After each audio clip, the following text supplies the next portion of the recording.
이 말을 하는 사람이 주변에 있다면 절대로 그냥 지나치시면 안 됩니다. 자칫하다간 극단적인 선택을 할 수 있는 위험 신호일 수 있습니다. 안녕하세요. 정신과 전문의 유상우입니다. 우울증이 있는 사람들은 어떤 말을 자주 할 것 같나요? 나 우울해, 이렇게 말할까요? 실제로는 자신의 감정을 직접적으로 표현하는 경우보다는 돌려 말하는 경우가 더 많습니다. 오늘은 우울증이 있는 분들이 자주 하는 말을 함께 살펴보겠습니다. 첫 번째로 그냥 피곤해서 그래, 이렇게 이야기하는 것이 실제로 우울증에서 아주 흔하게 보이는 행동 패턴입니다. 이 말의 속뜻은 자신의 우울감이나 무기력함을 숨기려는 표현이죠. 단순한 신체적인 문제로 위장을 하는 겁니다. 정상적인 피로감은 적절한 휴식을 취하면 회복이 됩니다. 반면에 우울증에서 나타나는 병적 피로감이나 무기력감은 아무리 쉬어도 잘 회복되지 않는 특성을 보입니다. 그러니 누군가 특별히 아픈 곳이 없는데도 항상 피곤해한다면 우울증이 아닌지 의심을 해볼 필요가 있습니다. 또 다른 측면을 보자면 우울감을 주변 사람들에게 표현했을 때 공감을 얻느냐의 여부입니다. 정상적인 우울감과 우울증의 가장 큰 차이는 우울감에 대한 공감입니다. 우울감이 정상 범위라면 주변 사람들이 같이 슬퍼하고 공감해줍니다. 하지만 우울감이 병적인 우울증 상태에서는 힘들어하고 괴로워하는 것에 대해서 주변 사람들이 잘 이해해주지 못하고 공감도 못해줍니다. 예를 들어보겠습니다. 어떤 사람이 사랑했던 사람과 갑작스럽게 헤어짐을 경험하고 지난 며칠간 이불 뒤집어 쓰고 잘 먹지도 않고 누워만 있다면 가족들은 위로해주겠죠. 그런데 이런 모습을 3달째 보이고 있다면 가족들은 정신 차리라고 이야기를 하겠죠. 전자는 정상적인 우울감이고 후자는 우울증에 의한 증상이기 때문입니다.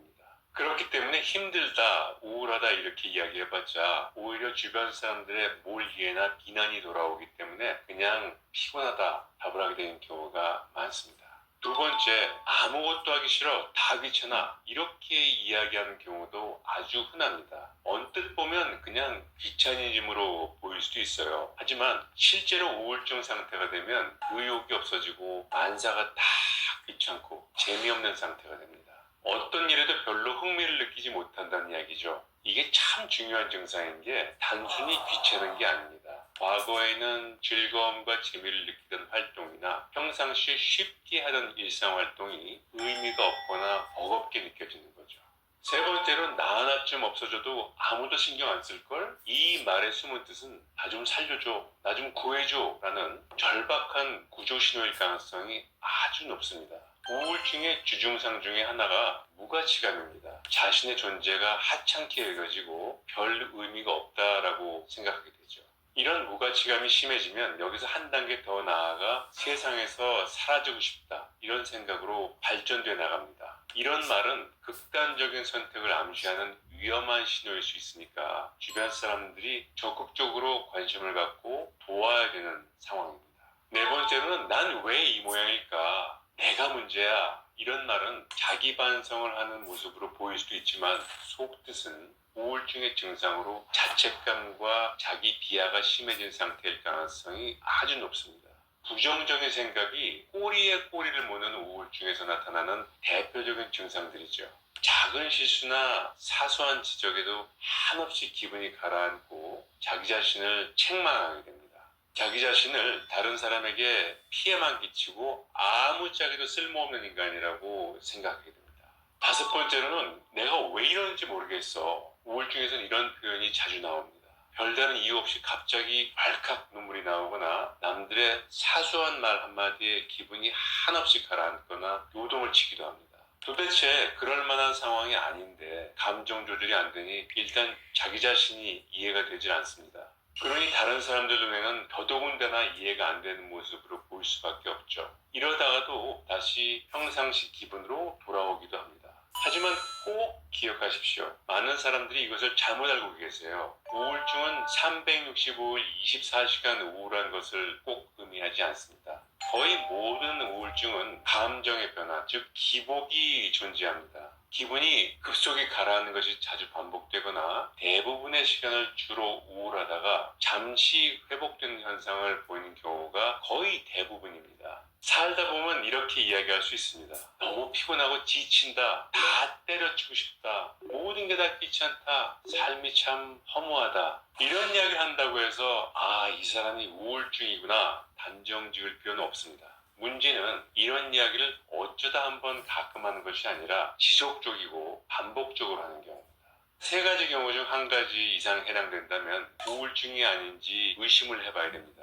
첫 번째, 우울감이나 무기력감이 2주 이상 계속되는 경우입니다. 특히 아침에 눈 뜰 때 제일 기운이 없고 우울하고 일상적인 활동조차 힘들어진다면 우울증 가능성은 상당히 높습니다. 두 번째는 의욕저하와 일상생활이 힘들어졌을 때인데 과거에 즐겁던 일이 전혀 즐겁지 않고 학업이나 업무, 대인관계가 점점 더 어려워진다면 우울증이 진행되고 있을 가능성이 있습니다. 예를 들어 볼게요. 출근하거나 학교 가는 게 너무 힘들다. 예전엔 좋아했던 취미도 재미가 없다. 사람들 연락 오는 게 귀찮아지고 혼자 있고 싶다. 이런 경우겠죠. 세 번째로는 자살사고나 자살 충동이 자주 드는 경우인데 죽고 싶다, 죽어야겠다 이렇게 이야기하지 않더라도 그냥 사라지고 싶다, 내가 없어지는 게 나을 것 같다 이런 말을 자주 하게 된다면 즉각적인 전문가의 도움이 필요한 경우입니다. 만약 자살 시도가 있었다면 가장 시급한 정신과적인 응급 상황으로 보아야 합니다. 우울증은 치료가 필요한 병적 상태이지만 바로 병원 문을 두드리는 건 부담스러울 수 있습니다. 그래서 제가 말씀드린 단계를 먼저 진행해 보시고 우울증 치료가 필요한지 여부를 판단해 보시면 좋을 것 같습니다. 첫 번째로는 자신의 감정을 객관화해 보는 것인데 가장 좋은 방법은 감정을 기록해 보는 겁니다. 최소한 몇 주 동안 나의 기분을 스마트폰 메모장에 간략하게 기록을 해봅니다. 우울감이 지속적인지 아니면 기복이 있는지 특정 상황에서 심해지는지 등을 체크하면 도움이 됩니다. 우울감이 지속적이거나 반복적이지 않고 또 잠시 휴식으로 회복이 된다면 그건 크게 걱정할 상태가 아니겠죠. 두 번째, 자신의 감정을 객관화해 볼 수 있는 방법으로는 주변에 신뢰할 수 있는 사람과 이야기를 나눠보는 겁니다. 내가 어떤 상태인지 말로 표현하는 것 자체가 우울증 극복의 첫걸음이 될 수가 있습니다. 여러분을 진정으로 사랑하고 아끼는 사람이라면 객관적인 조언을 해줄 수가 있기 때문입니다. 만약에 그 사람이 당신에게 치료를 권한다면 그 권유를 거부하지 마시고 따르시길 바랍니다. 세 번째가 진짜 문제인 경우인데 첫 번째나 두 번째 단계에서 이상 상태로 판단이 되는 경우입니다. 이럴 때는 전문적인 진단과 그에 따른 치료가 필요한 상태로 와야 합니다. 우울증으로 진단이 된다면 약물 치료뿐만이 아니라 비약물적인 다양한 치료 방법이 있기 때문에 처음부터 치료를 두려워하실 필요가 없습니다. 그리고 제대로 적절한 치료를 받는다면 거의 대부분 증상의 호전 경과를 보인다는 점 꼭 기억하시면 좋겠습니다.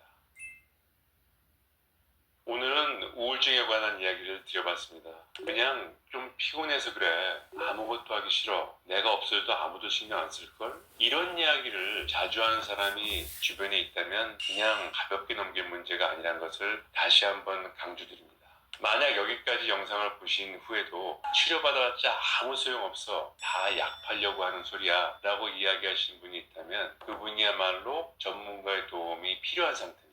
세상에서 제일 치료가 힘든 병은 주변 사람들이 모두 걱정함에도 불구하고 자신이 문제 없다라고 생각하는 경우이기 때문입니다. 여러분의 평온한 하루를 기원합니다. 닥터 유의 마음쉼터 유상원장이었습니다. 감사합니다.